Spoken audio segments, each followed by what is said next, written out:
Senyales ng silanganan, alab ng puso, sa dibdib mo'y buhay.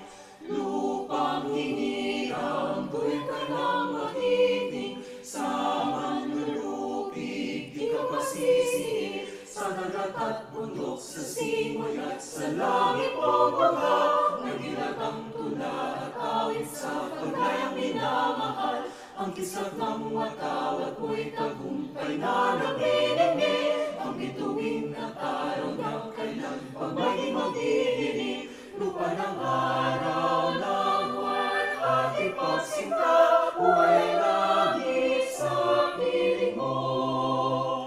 Aming ligaya ng pagmay mga hapit, ang mamatay ng dahil sa'yo.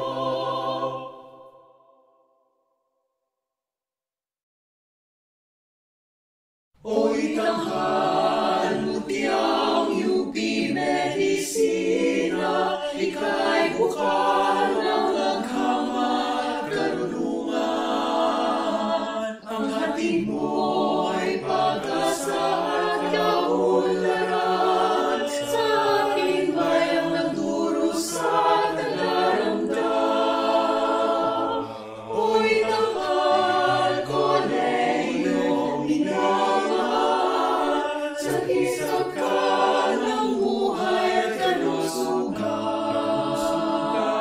Ang ngiti mo'y paglingkuran ng lipunan, malaya ka, makatao, makabayan.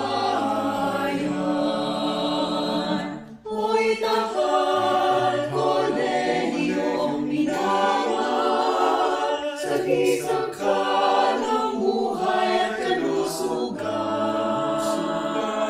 Ang ngiti mo'y paglingkuran ng lipunan, malaya ka, makatao, makabayan.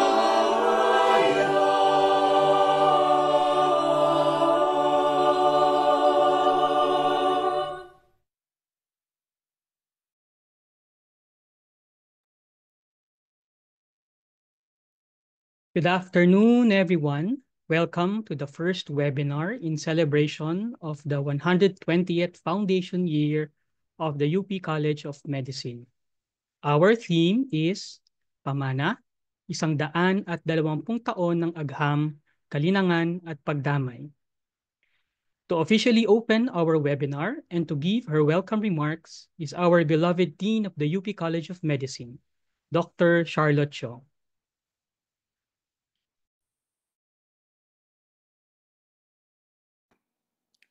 Good afternoon to everyone. 2025 marks the 120th foundation year of the beloved College of Medicine. The theme is Pamana, 120 taon ng agham, kalinangan at pagdamay. For 120 years, our college has embodied the UP thrusts of honor, excellence, and service. We have continuously evolved, adapting to the ever-changing landscape of healthcare while staying true to our mission of community-oriented medical education that's dedicated to the underserved. Through our series of webinars, we will be revisiting where we came from and how far we have come. Ano ang ating mga namana at ano naman ang ating ipamamana. May we be reminded of our responsibility to uphold the values of integrity, compassion, and service. Welcome to this special gathering and celebration. Let's all listen well to the presentation of our Associate Dean for Planning and Development, Dr. Jose Joven Cruz. Maraming salamat po at mabuhay. Thank you, Dean Chong. So now let me remind everyone that if you have any questions, please type them into the Q&A box and not the chat box, so that we can easily see them and so that they can be addressed. So let me repeat that again. If you have questions, please type them into the Q&A box. Everyone, please allow me to introduce our speaker, even if I know he is already well known to all of us. Our speaker today is Associate Dean for Planning and Development, Dr. Jose Joven J.J. Cruz, MD, MPH. Dr. J.J. is a graduate of the UP College of Medicine class of 1992. Following this, he completed a rigorous residency in plastic surgery at UPPGH from 1993 to 1997. Dr. J.J. further specialized with a fellowship in burns and plastic surgery at the State University of New York at Stony Brook from 1999 to 2000. Recognizing the importance of public health, he also earned a master's in public health from the UP Open University and the UP College of Public Health. His dedication to the field is evident in his leadership roles, having served as the past president of the Philippine Association of Plastic, Reconstructive, and Aesthetic Surgeons Incorporated. He is also a respected regent of the Philippine College of Surgeons. Currently, Dr. J.J. is Professor for and the Associate Dean for Planning and Development at the UP College of Medicine. With such a distinguished career, we're very fortunate to have Dr. J.J. here to share his insights with this talk. Form follows function, the buildings of the UP College of Medicine. So everyone, please join me in welcoming the Associate Dean for Planning and Development, Dr. J.J. Cruz.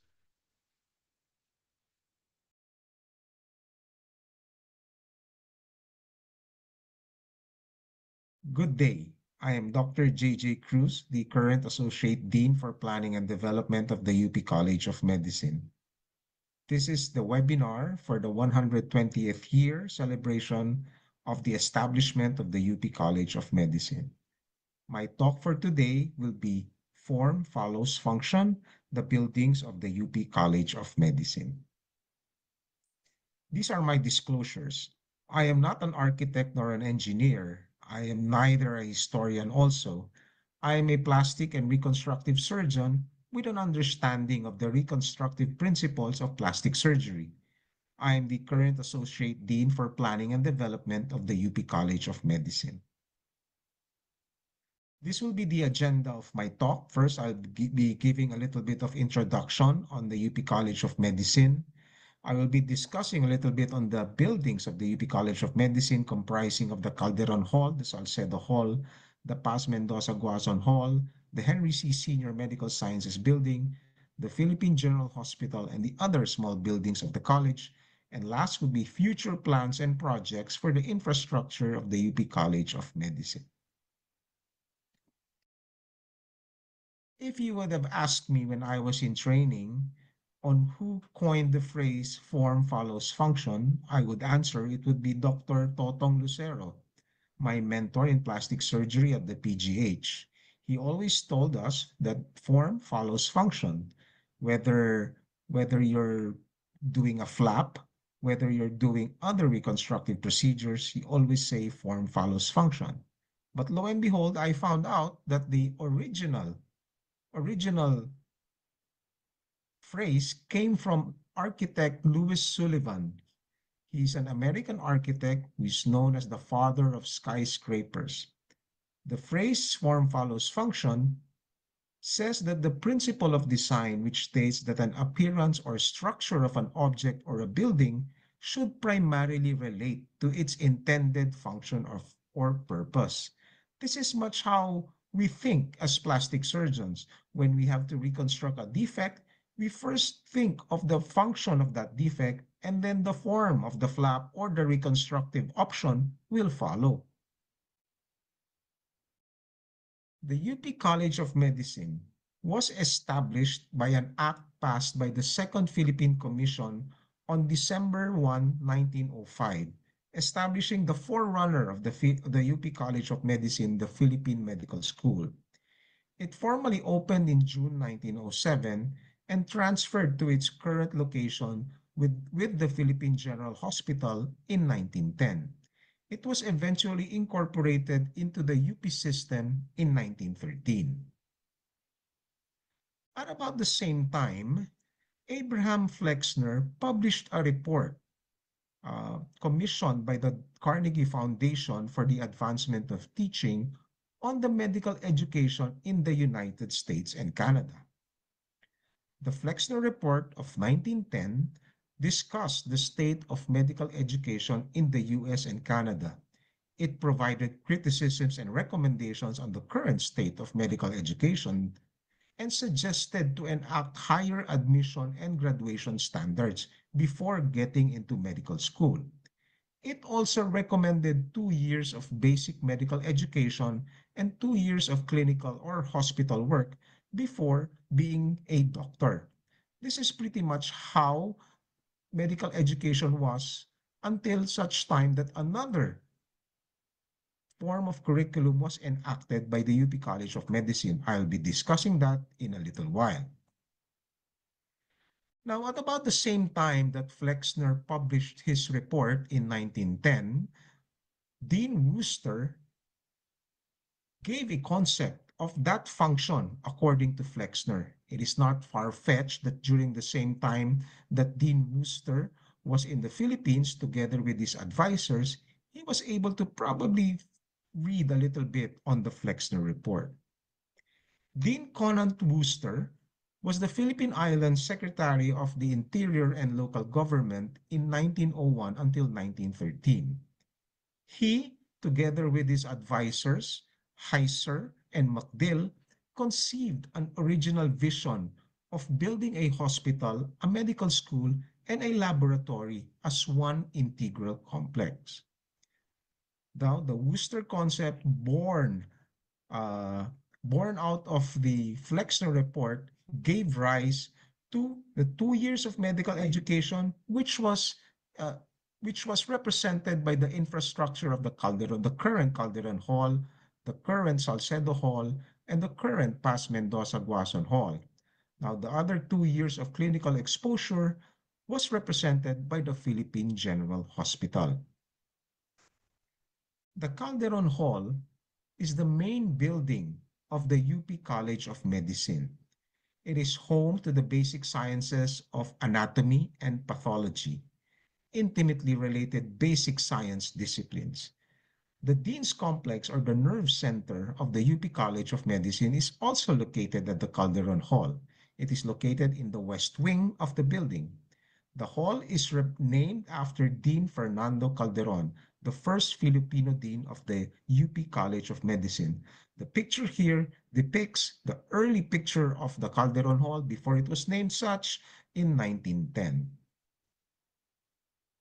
The Calderon Hall is a representative of American colonial architecture with a symmetrical facade.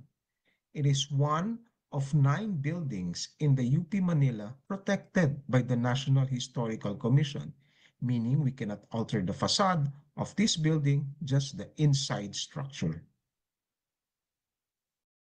The next building of the UP College of Medicine to follow after the current Calderon Hall is the Salcedo Hall. The Salcedo Hall was named or is named after 1S Salcedo Jr., a national scientist, an eminent biochemist and physiologist. It was constructed in 1920, the second building of the UP College of Medicine. It houses the departments of biochemistry, physiology, and pharmacology, including their laboratories. Again, intimately related disciplines of the basic sciences.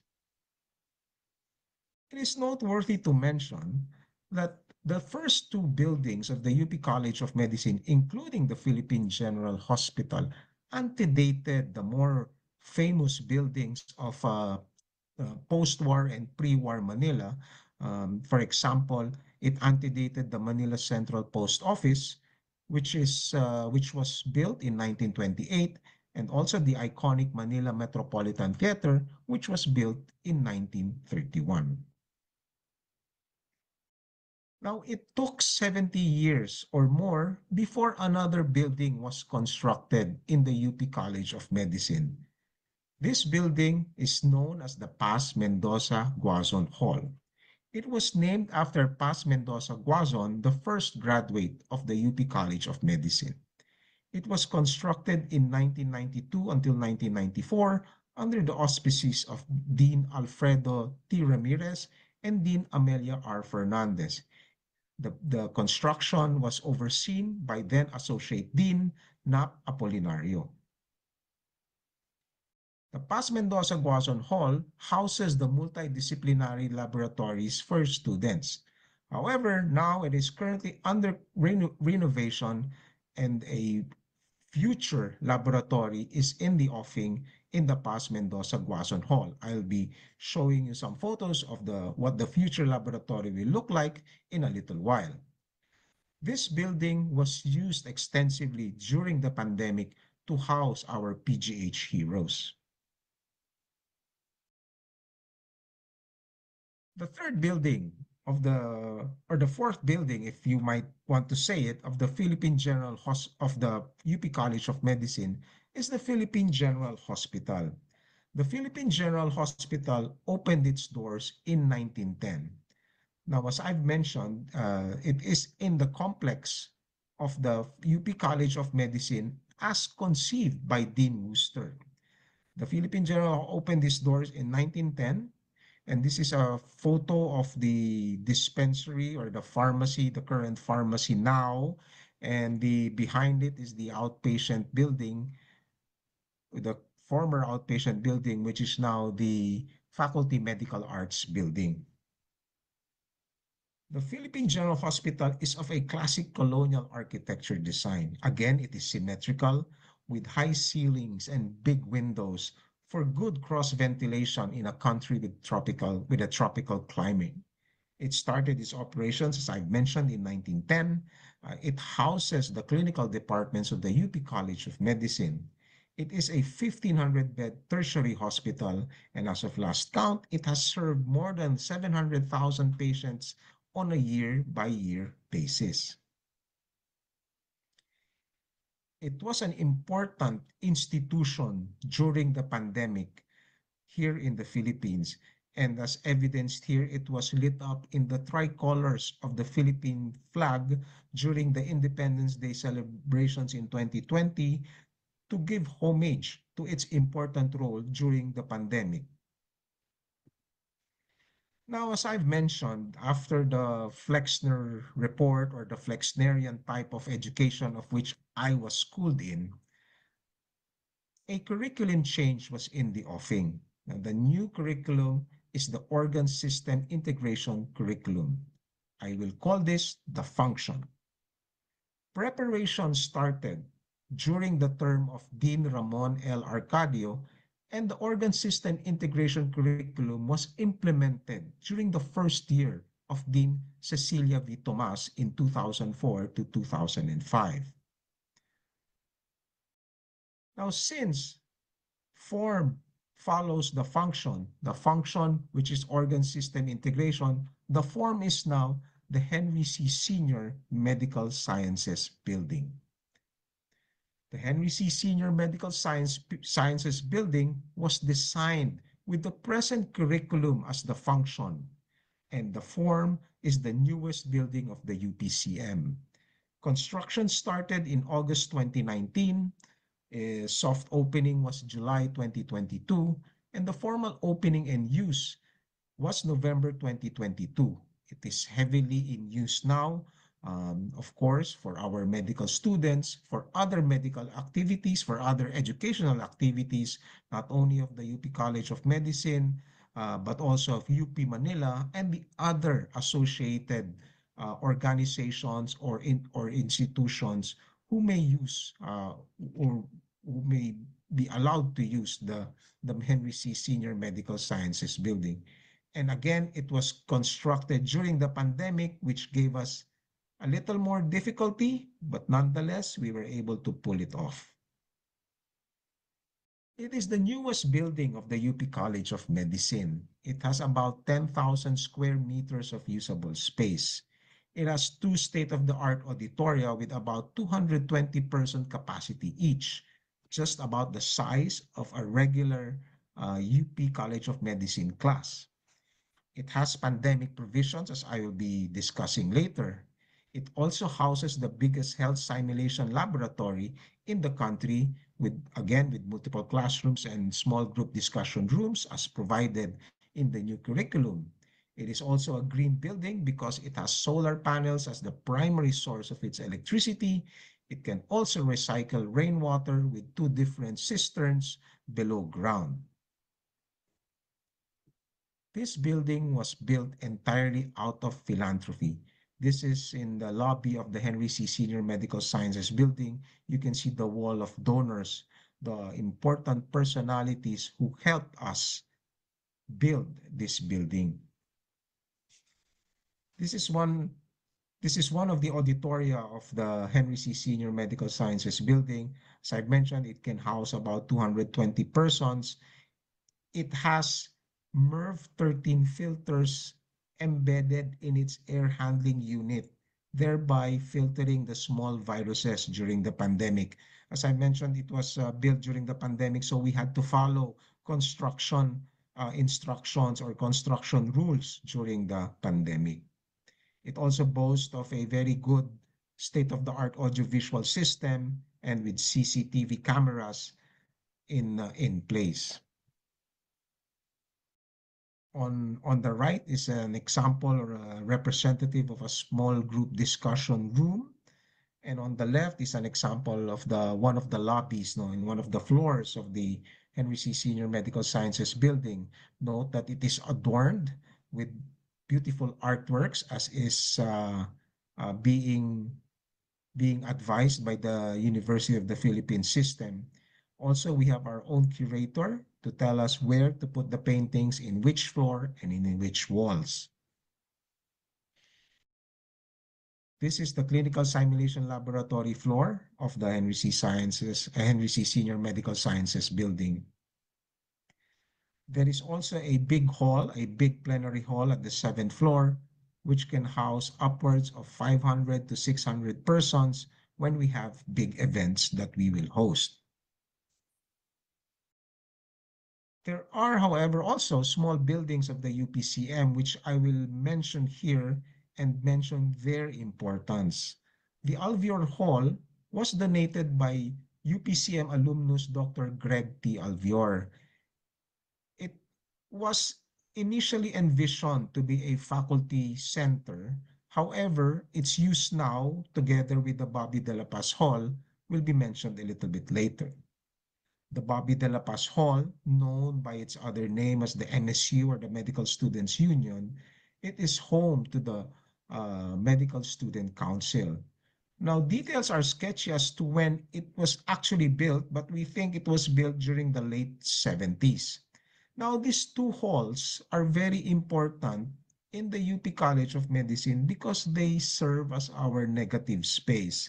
Negative space meaning if we have immediate need of a space, then we will use these 2 halls. For example, if there is a renovation ongoing in one part of the college, then the people of that or the staff or the users of that part of the college will move either to the Alveor Hall or to the Bobby de la Paz Hall when their area is being renovated or there are constructions ongoing in their area. And that this is the role of these small buildings of the UPCM. Now we are not resting on our laurels, so to speak. We are future-proofing the UP College of Medicine. There are several infrastructure works ongoing to serve as the future learning spaces of our students and our faculty. In the Calderon Hall, specifically in the 3rd floor, the Advanced Surgical Skills Simulation Laboratory will soon be erected. It is now undergoing the bidding process, and eventually it will be the home of the Advanced Surgical Skills Simulation Lab, as I've mentioned, with 9 stations as shown in this picture on the right. The Paz Mendoza Guazon Hall is also being renovated as we speak. It is the Student Research Hall. Now, gone are the days when the laboratories are compartmentalized. The Student Research Hall now will look like this in the future, hopefully by the end of the year. It is one big lab where there will be several workstations. And this This laboratory, this big laboratory will be under the auspices of the Laboratory Committee of the UP College of Medicine. Now, the Henry C. Senior Medical Sciences Building, floors 8, 10, and 11, will be the first infrastructure project to be able to be used by our stakeholders. Here in the upper left photo is the thesis presentation room. This is envisioned to be the thesis presentation room of our postgraduate students to present their thesis. It is equipped with a state-of-the-art audiovisual facility or equipment with an LED wall, a ceiling mounted microphone array, and good speaker systems. This will also be equipped with a good internet system so that if ever let's say the advisor or the other audience of the thesis presenter will be abroad, then they will be able to hear and see the presenter in real time. Also at the 11th floor will be the learning resource centers for our postgraduate students, but initially its role will be as a temporary library or a learning resource center for all our students since the new library is still being constructed. And at the 8th floors will be the faculty lounge as pictured here on the lower left side, and the student lounge here on the lower right side. So the 8th floor is the faculty and student center, and this will be the home and the resting place or the meeting place where students and faculty can connect and collaborate with each other. Now, for the 7 years that I have been an associate dean for planning and development, I have learned many lessons.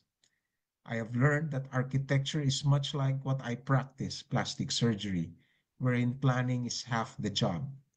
Development and execution of the plan is the other half, and each half is as important as the other. And the sound principle of form follows function withstands the test of time.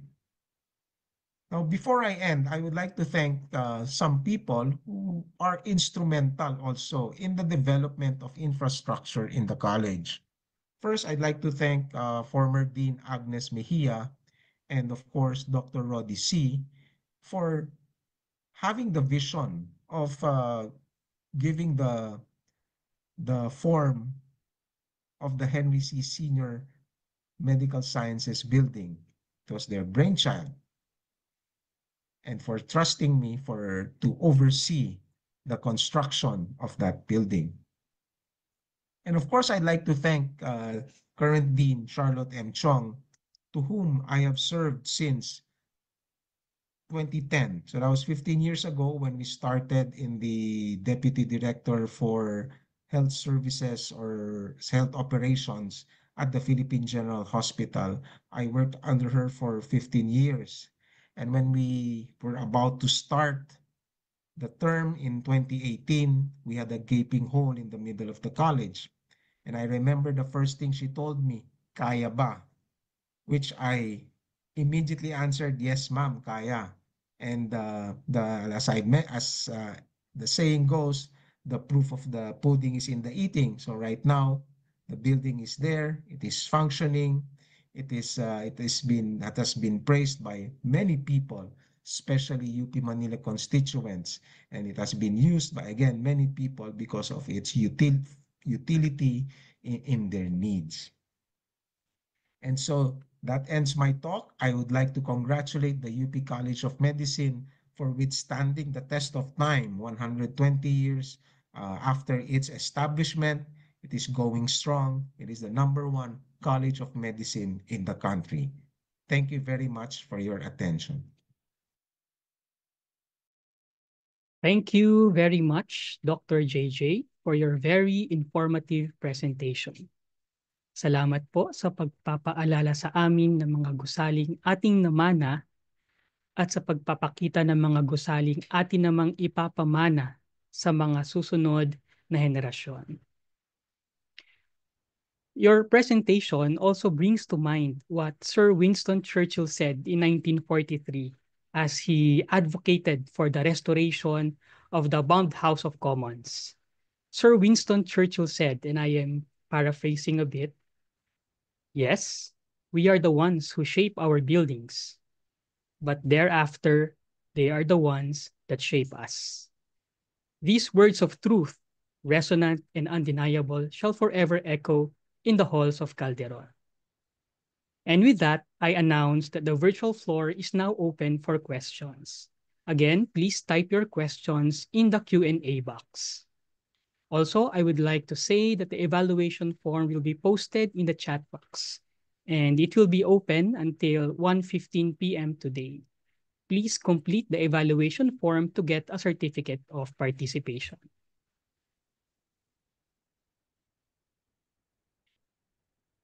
Thank you, Mark. Let me just as a form of a postscript to my talk, I mentioned earlier that the past 6 years have seen spending by the UP College of Medicine, whether for infrastructure or for equipment, unprecedented. And it has spent more in the past 6 years than all of the past 120 years of the UP College of Medicine. And we see our fruits, no, of those spending. And that's why it has been a arduous 6 years, no, as the associate dean for planning and development, because as my role was to oversee all this spending, including the construction of all our buildings and the renovations of all our buildings. Thank you.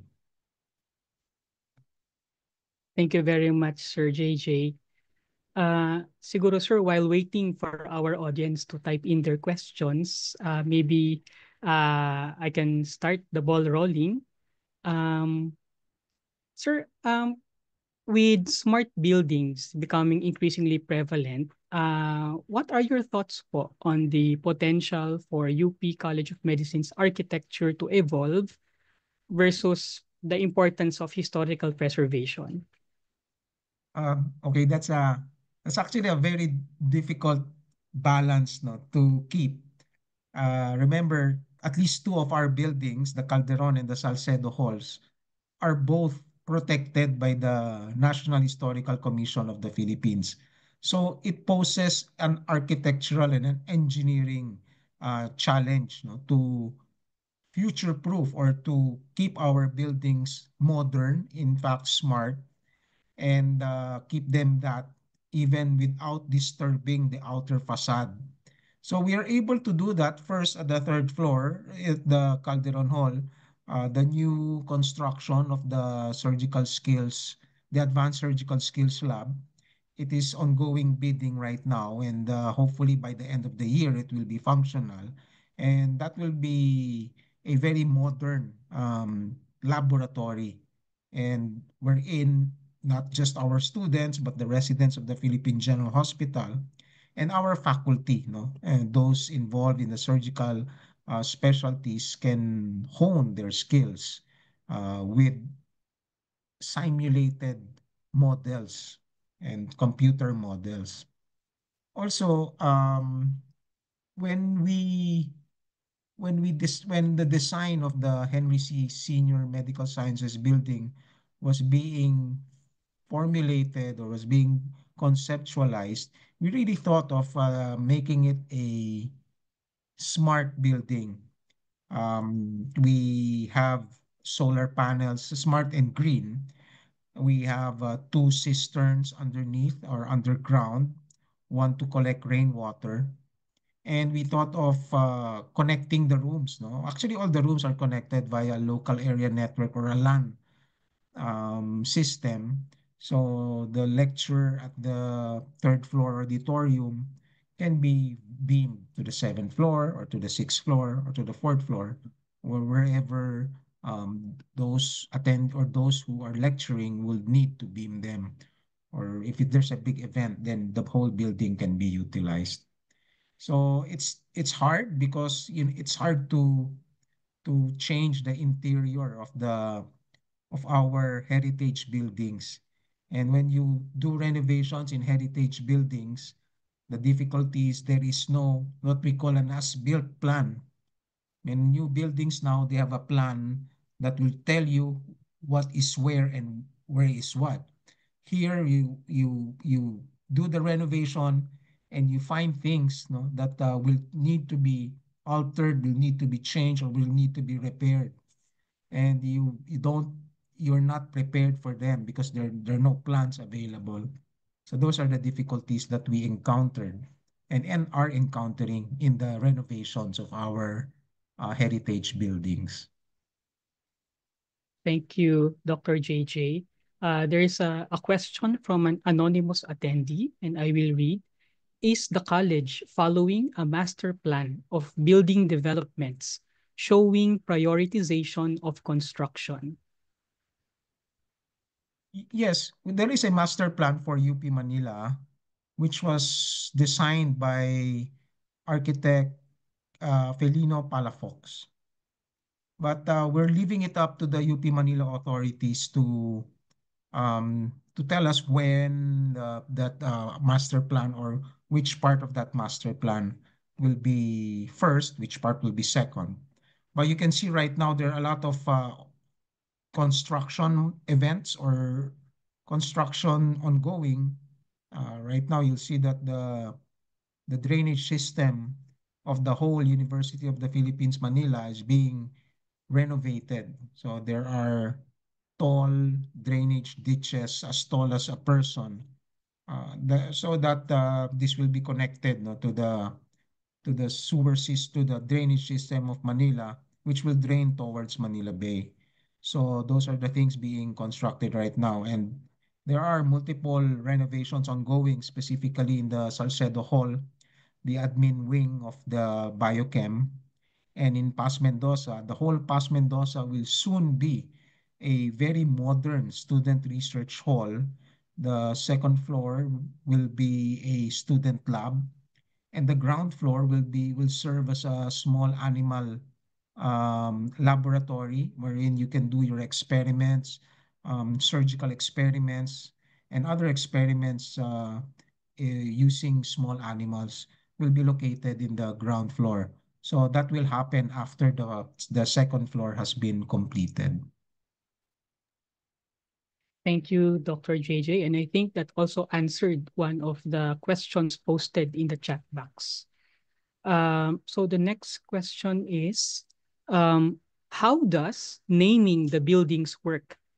If there are UP Med classes who are interested in donating, what are some of the infrastructure that they can consider?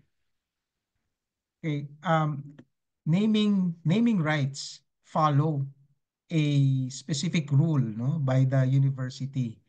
The rule of thumb, or the specific rule, is that if you are responsible, or if you donate 50% or more of the total costs of that renovation or that construction, then you will have naming rights. And also the naming rights will also again follow certain rules. For example, if you donated more than 50% and you want to name this the Lucifer Hall, then that's not possible. So they follow certain rules on in terms of naming. So yun, that's how naming would go. Thank you, Sir JJ. Another question from an anonymous attendee. Can we make the college a healthy walking college by banning vehicles in campus and providing a dedicated parking structure at the periphery? That is being discussed. That was actually part of the master plan by Architect Palafox. And of course, everything will entail massive amounts of money. That's why we're doing it one phase at a time, or we're doing it in phases.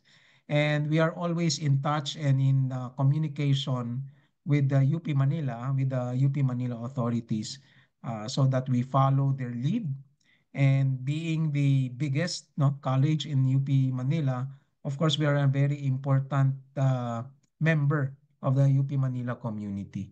So we follow their lead. No? They give us directions and we help them also in terms of facilitating the construction or the renovation activities, specifically in our college.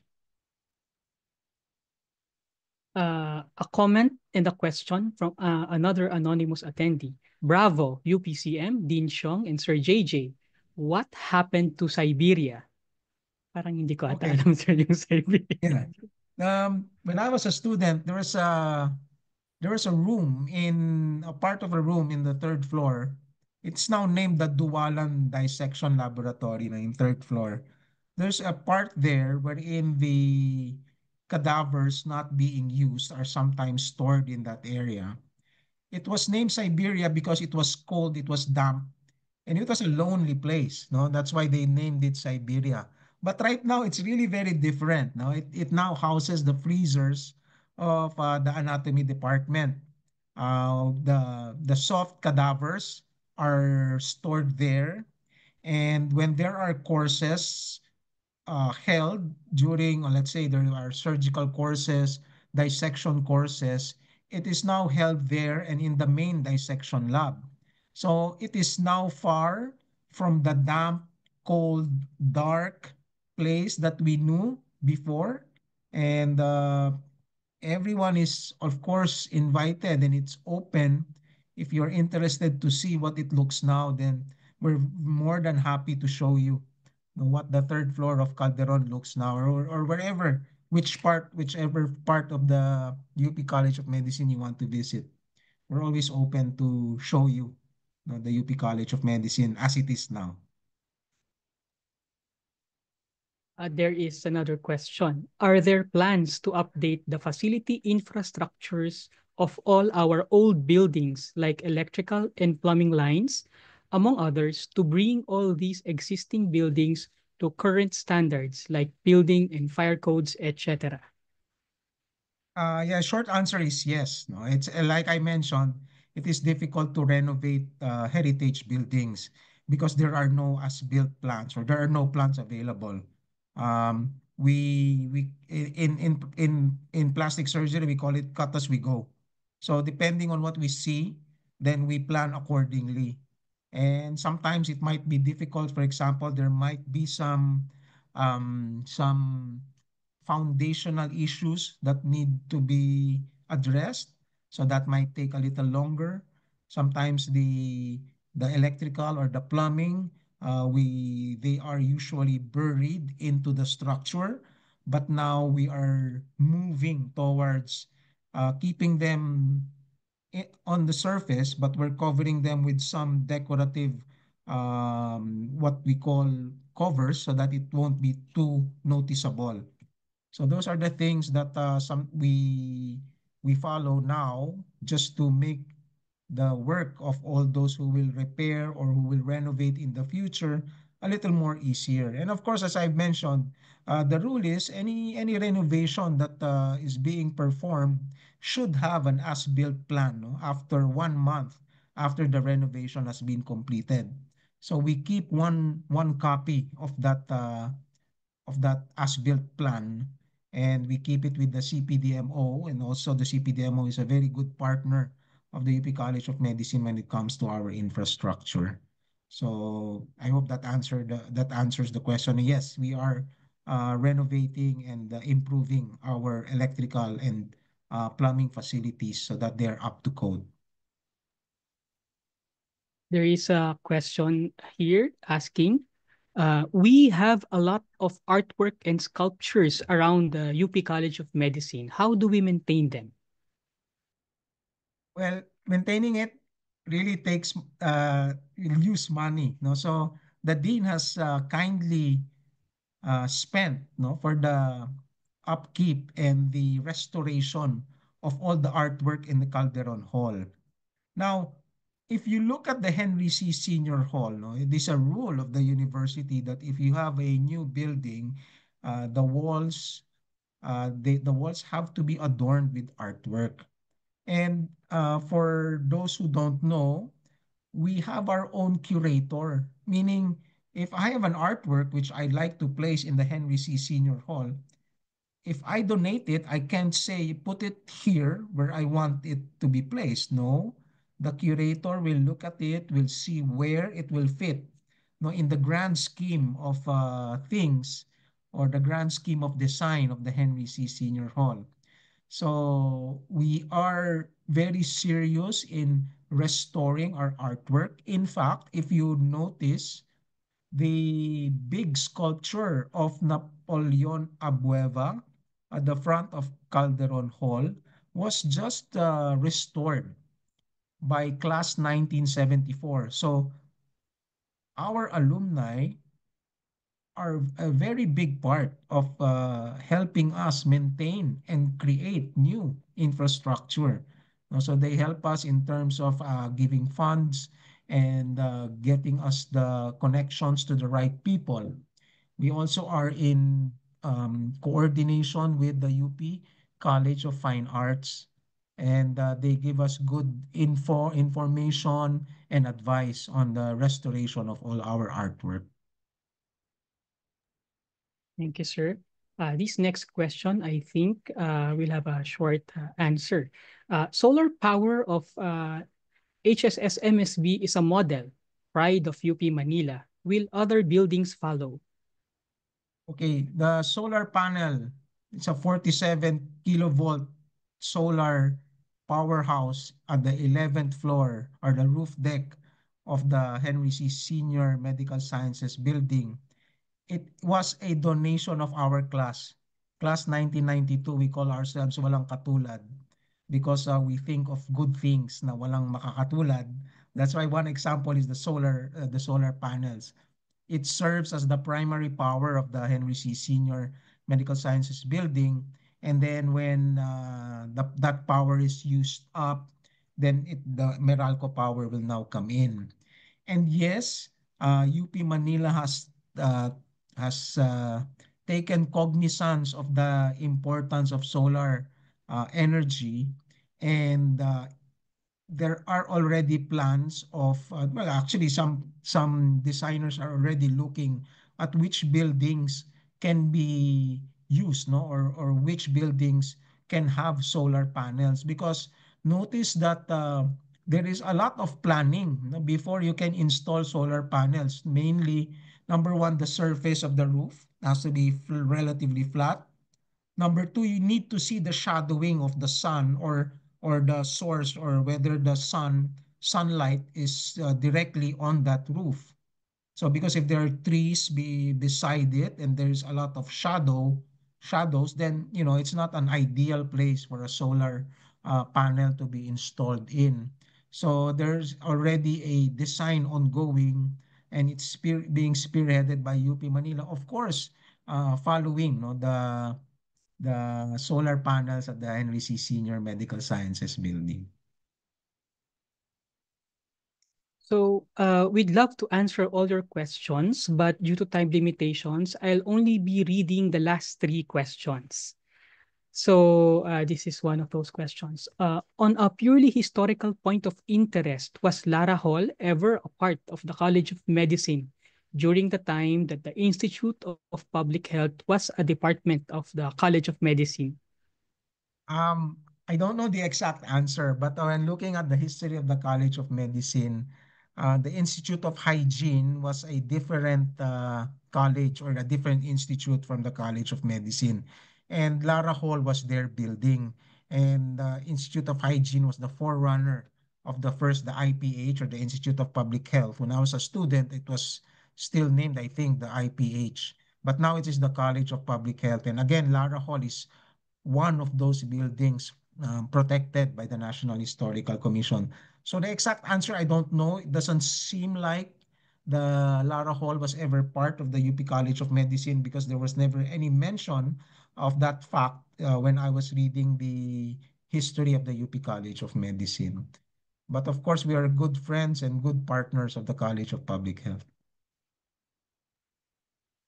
Second to the last question, with all these newly renovated spaces and buildings, are these being maintained by staff or are these outsourced? Yes, both are correct. We have our own staff, namely the CPDMO, to maintain it. And we outsource the maintenance. There's a facilities maintenance contract, no, which has already lapsed, but we will bid it again. We're just finalizing what we call the project folder. So meaning there is a third party which we will hire to maintain all our buildings, at least at the College of Medicine. And that is also true for PGH. I'm part of the Bids and Awards Committee handling, no, the facilities management of PGH. And that will also happen with the buildings of the UP College of Medicine. And so we are very, how to say it, it's very important to us, no, in terms of maintaining our buildings.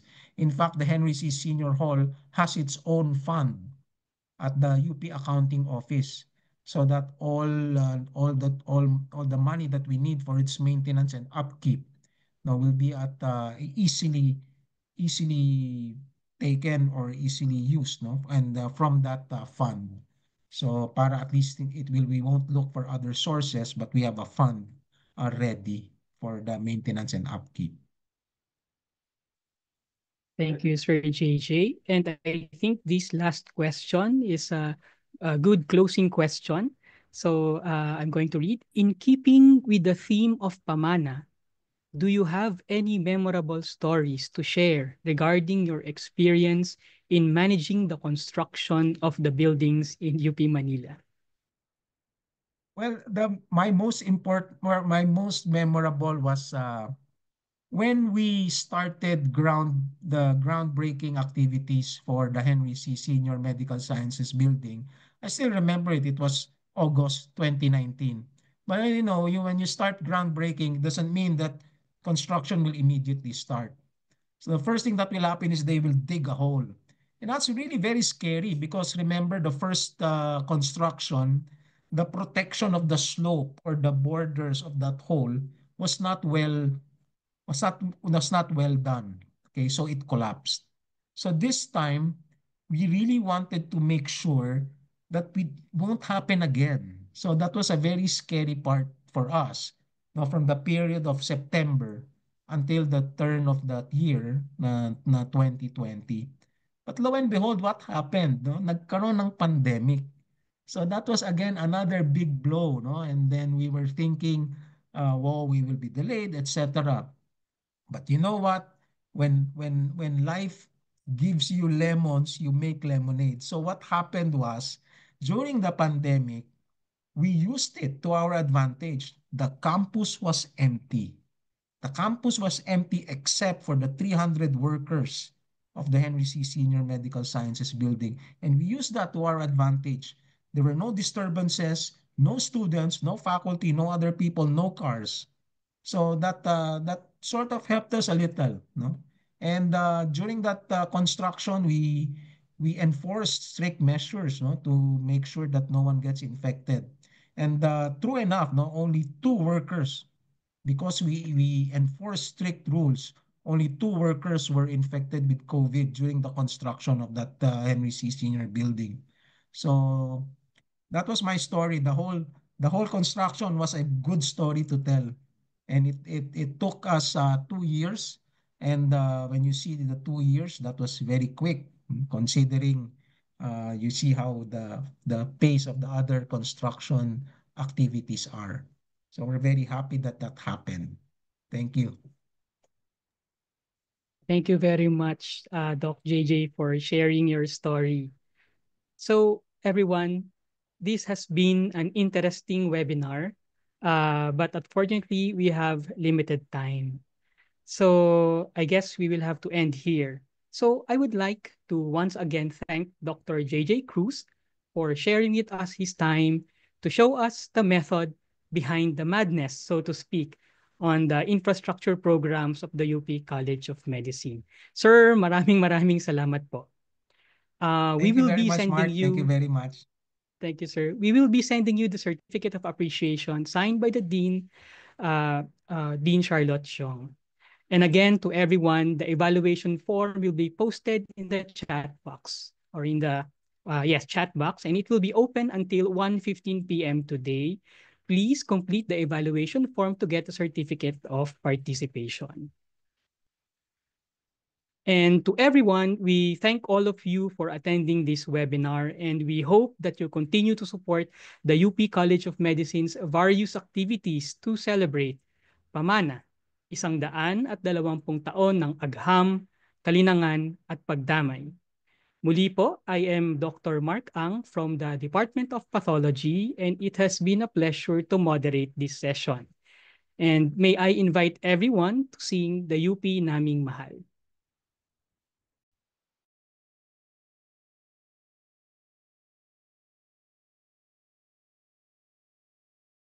You